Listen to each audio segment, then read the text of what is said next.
All right. Good morning, everybody. So left off. Welcome back. Thank you. Thanks. Nice to see everybody on. The hundreds in attendance online, the thousands in person. Sukkah. Yep. So today is Daf Beis, Masechah Sukkah. Morning, Randy. All right. So let's get rolling. Sukkah shehi gavoa lamala me'esrim ama psula. Says the Mishnah, a sukkah which is higher than 20 amos is psula, right? 20 amos, roughly somewhere foot and a half to 2 feet, 20 inches around there, right? As an amma. So if it's higher than, if the schach of the sukkah is higher, right, than 20 amos, then it is psula. The Rabbi Yehuda Machshir says kasher. Also, there's other requirements, says the Mishnah. If it's not higher than 10 tefachim, right? Tefach is approximately a fist, right? Without the thumb, right? Asar tefachim. V'she'ein la shalosh tefanos, or if it does not have 3 halachic walls. V'shechamas merub selasa, or if there's too much sunlight, there's more sun than shade coming in from the protection of the schach, then it is psul. So the Mishnah listed one halacha machlekes, 20 amos higher or not. The Tanakama says yes. Fossil, Rabbi Yehuda says no issue. And if it's less than 10 tefachim, less than 3 walls, and there's too much sunlight, that's also psul. Rabbi Yehuda is not arguing this. Fine. Zok the Gemara. Tanan. Also, we learned over there. If you have a mavui, you got a board, a beam that goes across in a mavui, right? In a certain yardage area that a person wants to go ahead and be able to carry on Shabbos. So mavui should go yinat, lower it down. Rabbi Yehuda no, you don't have to go ahead and lower it. So very, very similar machlekes, right? 20 over there, 20 over here. Rabbi Yehuda argues. So ma'ishna gabi sukkah the tani psula, ma'ishna gabi mavui the tani tekanasa. Well, what's the difference with the Mishnah? Our Mishnah just says psula, as opposed to over there, it tells you how to fix it, lower it. Why did our case say psula, and why didn't our case say lower it? Or why didn't over there say psula if it's higher than, if the mavui is higher than 20? So Gemara gets 2 theories. First of all, sukkah deraisa, satani psula. Sukkah is deraisa, so therefore, since we're talking about halacha deraisa, therefore it saw fit to say psula or kshera. And mavi derabanan tani teganas, and the mavi, which is a derabanan, therefore it told you how to go ahead and fix it. Or you can say, but deraisa nami tani teganas. Really, if it was even deraisa, you can tell me how to fix it, right? If it's too tall, then lower it, right? However, miu sukkah the Rav will say. However, when it comes to sukkah, right, our Mishnah doesn't just deal with one halacha of the height. Rather, our Mishnah deals with four different cases, right? So, sukkah, the Mishnah will say, pasuk psula. Therefore, the word psula is shaykh by all 4 cases, right? If it's too short, it's too much sun, not enough walls, psula. However, mavui, however, over there, mavui, which is only discussing the height, if it's too tall or not, tani takanos. Therefore, it taught it's the way to fix it. Fine. Moving on. Menohani milk. Where do we know this from? According to the Tanakama, what is the reason of the Tanakama that something above 20 amos would not be good for your sukkah? We're going to have 3 opinions. Omer Rabba is the first one. Omer Kar the Pasuk says, Lamani Yidu Doroseicha, Ki Besukos Heshavti Es Bnei Yisrael. In order that you should know in the generations that you dwelled in sukkahs. So ad up until 20 amos, a person, realizes he's in a sukkah, right? He can see the roof, he feels like it's there. However, a person does not realize this is a sukkah, right? The schach is all the way high up, you don't even see it, you don't feel like you're in the sukkah. So therefore it has to be lower down according to Rabbah, in order to fulfill the pasuk of Laman Yedu Torasek. Right? Because it doesn't hit his eyes. His eyes don't notice it, right? He's not, he doesn't raise his eyes. He doesn't, hold his yarmulke to look all the way up to see the schach. So therefore, above 20 is no good according to Rabbah. Rab Zera, opinion number 2. Amar mihacha from over here. This is v'sukkah tiyel etzel yoma mecharev mechar. So it says over there in the sukkah, right? You'll be in the shade, right? The shade of the sukkah. So up until 20 amos. A person is sitting in a hut. Imagine a hut where the roof is 10 feet. So therefore, the shade of the schach is upon you. However, but if you're very tall walls, right, then the shade that you're in is really not going to be really a result of the schach above you. Rather, it's going to be a result of the tall walls next to you. And Amar Lebai, Elamiata, he says, Sukkasa, Bashtaras, Karnim, Hachinam, Sukkah. Well, I understand if you go ahead, you build your sukkah in the valleys, in this valley of Ashas Karnim. So the mountains are there, and yeah, you have schach over your head, but the shade that you have is actually from the mountains next to you, right? So if you're in the valley, so then you're not getting shade from the schach, you're getting shade from the mountains surrounding you. So what, you're going to tell me that you can't build a sukkah there because there's no, that sukkah's psula. Samarlei, Hastam dal ashtarais karnim, ikatel sukkah. Over there, if you remove the mountains, you remove any of the exterior elements, right? You move that, you're sitting, you would be next to the shade of the sukkah. However, hacha, but over here, dal defanus like a tel sukkah. But over here, if you go ahead and you remove the walls, right? You don't have the shade of the sukkah because it's all the way up there, right? It's it will be 30 amos tall, right? And these very small, imprint or whatever it is, a shade you wouldn't be under it, right? Fine. So therefore, you can go ahead, right? Chabad can go ahead and build their sukkah next to the Willis Tower, or wherever it's called now. What's it called? Is it still Willis Tower? Yeah. All right. Maybe something else was renamed recently. Anyways, you can go ahead and you build your sukkah next to it, i.e. there's a huge buildings next to it, the shade from the buildings. No, that's okay, because if you remove those buildings, then ultimately you would have had the shade from the schach. So that was opinion number 2. Opinion number 1, you have to see it. Opinion number 2 is that it had to be in the shade of the schach, right? You have to be in the shade of the schach. That's the requirement. The Rav Amar, number 3, Mehacha from here, it says, Besugos Teishu Shivas Yomim, says for Sukkos you should dwell for 7 days. So Amar Torah called Shivas Yomim and say Mediras Keva Shepediras Sarai. For 7 days, leave your permanent house and go outside into a temporary housing. So Ad Esrim Adam says Dirasa Sarai. Up until 20 amos, right? It's not that big. Therefore, that's a temporary structure. However, once you can go ahead and you can build a structure which has to stand for 7 days above 20 amos, another one says right? Rather, that is not a temporary structure. That's more of a permanent structure. You got to be stronger, right? It has a very tall roof.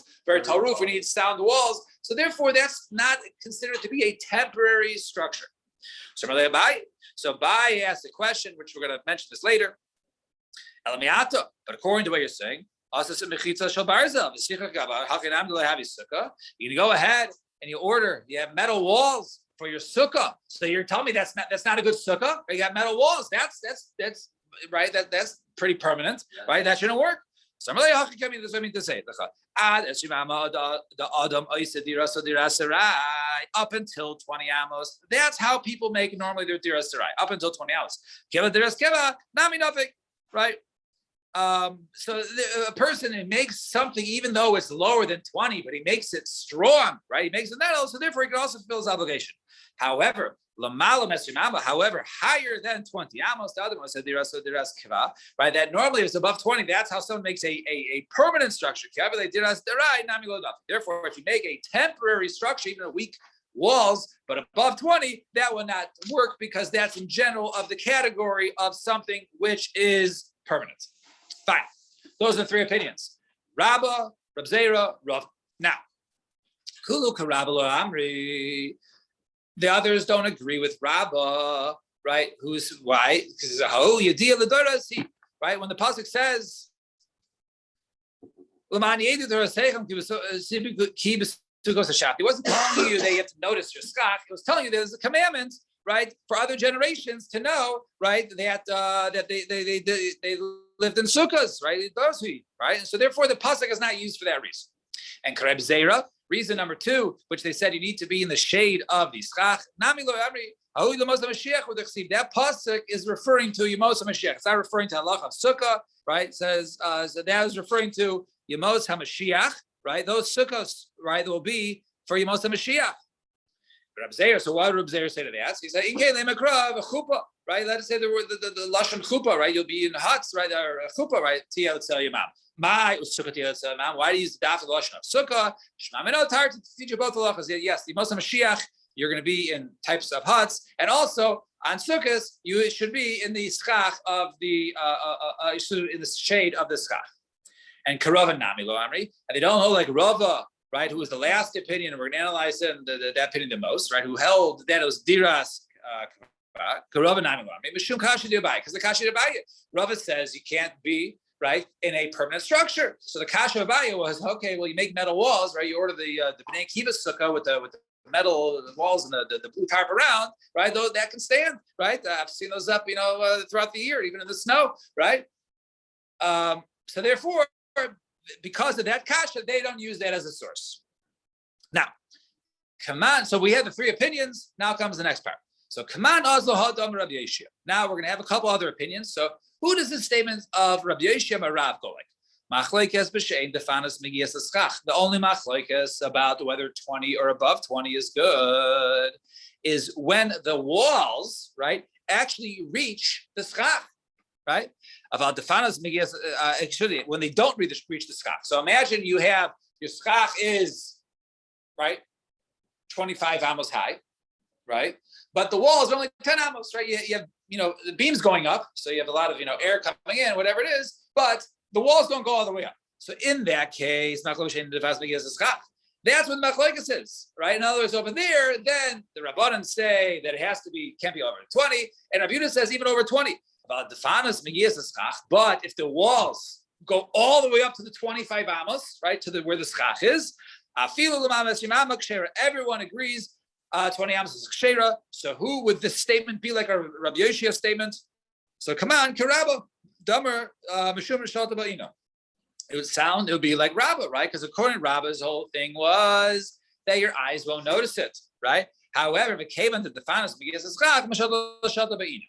However, since the walls reach the schach, then you're going to notice it, right? If the walls go all the way up, your nose is healing, right? If the walls get cut off, right, at 10 feet, and then there's a huge gap up until 25 feet, you're not necessarily going to notice the schach. So that's when the Rabbanan say it's no good, according to Rabbi Yeshua. But if the walls go all the way up, then we don't care if it's 30 amos. That's all good. So that was Rabbi Yeshua's statement. Now, come on, now here comes Rav Huna Rav. The machlokes only is when the width of the sukkah, in other words, not the height, but the width, the width of the length is 4 amos by 4 amos. If you have a square of 4 amos by 4 amos, where you're sitting in a sukkah, right? That's when it's no good. But let's say it's a very large sukkah, right? Size of this room, which is greater than 4 amos by 4 amos. Even if it's more than 20 amos, it's good. Why? So who is that? Come on. So Karab Zera, the Damar, right? Mishum Selhu, the Kavan, the Rav Chayika Sel Sukkah, right? Because he holds the whole issue is shade, right? So imagine you're in a place, right, as big as the shul here, right? If this whole thing, the whole shul was a sukkah, actually even the kin sukkah, right? It's a huge sukkah. So it doesn't, even if the schach was 30 amos tall, but since it's so wide and long, you're going to be in the shade of the sukkah, right? So only if it's very small, and what was that shear? 4 by 4. If it's very small and very tall, then the shade won't necessarily come down. The shade might go somewhere else. But if you're in a very wide and long sukkah, then you're going to have, even if the schach is higher up, then everybody agrees that will work. So that would be like the opinion of Reb Zera. All right, that was statement number 2. Now, number 3. So come on, Rav Chanan. Now comes Rav Chanan bar Rabba. Amarav, so says Rav Chanan bar Rabba in the name of Rav. Machlekes b'shein mechazekes el kedei rosho v'rubo v'shulchan. The machlekes is not 4 by 4. Rather, the minimum shear is rather the amount of, for a sukkah, right, to hold one's head, most of his body, and his table, right? You don't want your table outside because a person's going to follow his table and end up eating outside the sukkah, right? So you need to have enough space, minimum space of head, most of your body, rubo, and your table, right? Little corner table. which comes out to be basically 7 by 7 tvachim, as we'll soon see later on. So the machloikas is when it's not larger than 7 by 7. However, if it's large enough that it can go ahead and fit something that greater than 7 by 7, there's his head Rosh Hashanah Shulchano, even it's more than 20 amos, kshera, even the Rabbanan would agree. So come on, who is this like? The like Echad. It's not like any one of them, right? So Pishlon, the Rabbi Yeshia, I understand Rabbi Yeshia, fine. So he said it's not like any of them because even according to the all the opinions, no one will hold that a 7 by 7, right? If something is 8 tefachim by 8 tefachim, right? That's not very big, right? This table is way more than 7 by 7, right? So imagine something, 7 by 7, right? Mentioned this is 2, right? So 7 here, maybe here by here, right? So then it wouldn't require any of them. Therefore, it doesn't agree with any of those opinions of Rabbah, Rava, or Reb Zera. Now, Bishloma, Rabbi Yeshia. Now we had 3 opinions that we just said. Kaman Oslo, right? The first one was Rabbi Yeshia. Second one was Rav Huna, and the third one we just read now was Rav Chanan bar Rabba. So Bishloma, the Rabbi Yeshia, pliga the Rav Huna of Rav Chanan bar Rabba. His case of where they argue is different than Rav Huna and Rav Chanan, right? Rav Huna said it was a case of 4 by 4 amos, and Rav Chanan says 7 by 7 tefachim, and he said it had to do with walls reaching the roof. Right? They were talking about, hey, what is the minimum requirement on the ground?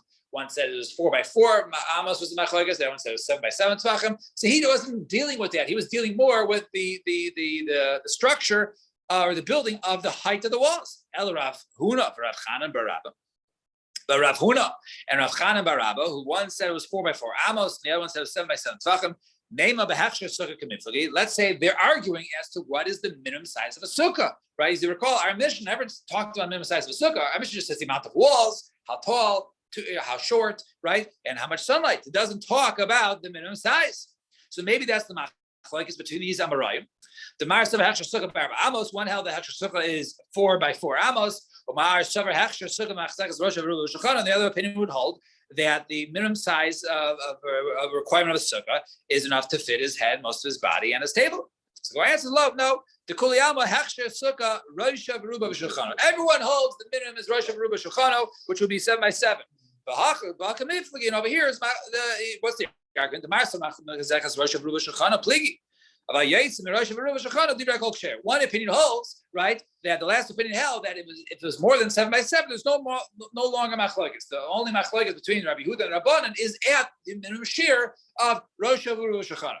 Umar Savar, and the other opinion of Rav, which was the second one, was Rav Huna. The one I just said was Rav Chana. Umar Savar. The machlokes between Rabbanan and Rabbi Yehuda and Mishnah is between their measurements of Rosh Hashanah, basically 7 by 7, up until 4 by 4 amos. That's where this machlokes is 20 or more, right? Does it have to be less than 20 or not? But greater than that, right? Everyone holds this kshera. Fine. Meisvei. Last part. So maybe that's what Rabbi Yehuda Masher, he's referring to a large sukkah. No. The machlokes is the shorter one. What you're saying now is larger than that. Even the Rabban would agree with Rabbi Yehuda. The Rabban would. Yes, yeah, exactly. Right. Okay. Yeah. Now, Meisvei Yasu Akasha. So we're going to see now. Who just discussed the minimum size of sukkah. So sukkah she gavoa lamala mesrim ama psula. A sukkah which is higher than 20 amos is psula, right? Rabbi Yehuda machshir. Rabbi says kasher. Adar boim, chamishim, up to 40, 50 amos, it's okay. Amo. So Amar Rabbi Yehuda, and says Rabbi Yehuda as basically a proof for his opinion that could be higher than 20, is a Maisa Belonia Malka. There was a Maisa with Elonia Malka, Balud, in Lud, Chaisa Sukkasa Gavam Estimama. She was a queen, and she was in her sukkah, which was higher than 20 amos. But he was a Canaan, Nechnasim, Yaitsim, the Sham, and the elders used to come in there, right? They come in and to visit her over sukkah. Amru la davar, and they never said boo to her. They never said anything. They never said, hey, by the way, you're sitting in a non-kosher sukkah. So Amru la. So it says the Rabbah. So that was Rabbi Yehuda's source. Hello to Malka sat there. The rabbis entered. They never said, "Hey, what's going on here?" Right? Obviously, Malka So let's see. had a huge sukkah. So let's see. So Amrullah. So he says, they said to him. So Misham Raya. Is that proof? Isha Isa. She's a woman, and women are patur min sukkah. As we'll see later on. So they said, no. Rabbi Yehuda said back. She had 7 sons, right? And she had 7 sons. It takes time for 7 sons. And then when they have one, it takes even another year, right? They get older, right? They have one diod. And furthermore, everything she did was al pi chachamim. In other words, she was very frum, right? So she would do whatever they said. It wasn't like she would do it against their wishes. So the Gemara says, first of all, what are that last statements add? Right, that she did everything al pi chachamim. So this is what I say. How you? Right? Maybe you say, oh, she has 7 kids. Okay, big deal. Right? They're babies. Right? They're very small. Right? And she did not have twins. And if she had kids, she's Torah because she's a woman. Her kids are pater because they're ktanim. Right? The cave and the shiva havi, since there were 7 of them. Right? It's not possible for one of them to at least be one that does not need his mother, i.e. independent, right? And once you're independent, then there's a chiyuv of chinuch to eat in the sukkah. So it's impossible that one of them wasn't at least, let's say, 7 years old, right? So now you can say, if you're going to say that a katan who's independent, who does not need his mother, is only obligated midrabanan, who the mechayvi, and then say maybe that he's only chayav midrabanan for chinuch, right? So therefore she's only chayav midrabanan to go ahead and make him a sukkah. So she doesn't care. It's not a big deal. It's not deraisa. So tashma. Therefore it says, come on, listen. Therefore it tells you that she did everything al pi chachamim. If the chachamim required her to have her son eat a sukkah, she would have made him eat in a kosher sukkah. They came in the sukkah. They didn't say anything. Her sukkah was above 20. They didn't say anything there. Sounds like that a sukkah above 20 is good according to the Chachamim. So I understand why this is a good proof according to the opinion who holds that when it does not reach the walls, that's when there's machlokes. Dark. That's where the machlokes is, right? Whereas when it doesn't touch. Because why? Because the way the queen to sit in a nice airy sukkah, the walls don't go all the way to the top. I would just do a couple more lines. The shum avira, because of to get the fresh air, right? In other, to be very comfortable. But according to the opinion who held that the machlokes is right when the Rabbanan, and Rabbi Yehuda is bringing this as a proof. So obviously, Rabbi Yehuda is bringing this in a proof in a case of where they argue. So before we just said they're only arguing in the case of a minimum shear, whether it's just 7 by 7 tvachim or anywhere from 7 tvachim to 4 amos. So why? So you're bringing this as a proof, Rabbi Yehuda, but she doesn't sit in a small sukkah. She sits in a nice big sukkah. So obviously, the machlokes that between Rabbi Yehuda and Rabbanan is not talking about a case of where it's a minimum size sukkah. Right? We're talking about something that they would be arguing about, i.e. where the walls don't reach the schach, but not a minimum size sukkah, because queens don't sit in a minimum size sukkah. So Ella, excuse me. So Amar Rabba Baravada, Ela Sukkah Katinas. Maybe it was made in sections. It was made in sections, and therefore, yes, her whole sukkah was much greater, right? They don't have a huge, the whole sukkah was, it was an entire city block. But it was made in small, different compartments, and therefore she was sitting one. Is it the way for a queen to go ahead and sit in a sukkah that's divided in small, different compartments? So Ravashi right? No, in other words, only the ones that were inside the large one. The Rabbanan Savri Sukkah Malya Haviyasi. The Rabbanan held that they were in a good sukkah, right? They were in a good one, and therefore they didn't say anything. And she sat in one of the smaller ones because it's sneus. And that's the reason why the Rabbanan, of course, the Rabbanan will say that they didn't say anything to her because she was sitting there alone. Now with her children, no, she wasn't obligated to sukkah, so therefore there was no reason to tell her that your sukkah is too high. But Rabbi Yehuda says no. No, her children were sitting with her. And nevertheless, even though her children were sitting there, she did, and they were required to be in a kosher sukkah. Rabbi Yehuda is saying, you see, they didn't say anything to her. It must be that a sukkah above 20 is okay. Fine. We'll stop here. Shkoyach, everybody. Sunday, Mitzvah Hashem, we will go ahead and continue at 6:45. Shkoyach. Thank you. Yeah, I'll take it. Thank you. Where did you see that?